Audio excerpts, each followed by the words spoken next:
अस्सलामुअलैकुम दोस्तों। कुछ दोस्तों को वेरिकोसील होती है, यानी कि उनके जो टेस्टिस हैं उसमें जो वेन्स हैं वो फूली होती हैं, वेनों का गुच्छा बना होता है और साथ उनको एजोस्पर्मिया होते हैं, यानी कि स्पर्म काउंट नील होती है।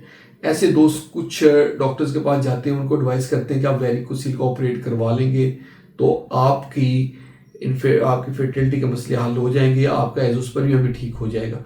और फिर वो कोट करते हैं कि कुछ ऐसी रिसर्चेज जिसमें ये फ़ायदा हुआ हो। देखें, ऐसी रिसर्चेज बहुत कम हैं और बहुत कम लोगों में फ़ायदा होता है। यूजुअली ये होता है कि अगर ग्रेड 4 की वेरिकोसील है और किसी को एजोस्पर्मिया हो रहा है तो बहुत कम लोगों को फ़ायदा होता है, लेकिन हर एक को नहीं होता। हमारे कुछ दोस्त जिनको ग्रेड 1 या ग्रेड 2 वेरिकोसील होती है और एजोस्पर्मिया होता है, तो वो भी इस ऑपरेशन करवाने के दर पे होते हैं कि हम ये ऑपरेट करवा लेंगे तो हमारा एजोस्पर्मिया का मसला हल हो जाएगा।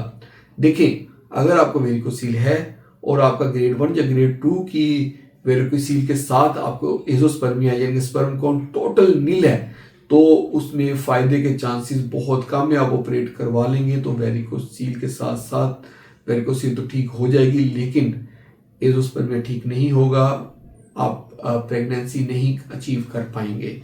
तो इसलिए बेहतर है कि जो भी मामला तो किसी एक्सपर्ट यूरोलॉजिस्ट से कंसल्ट किया करें।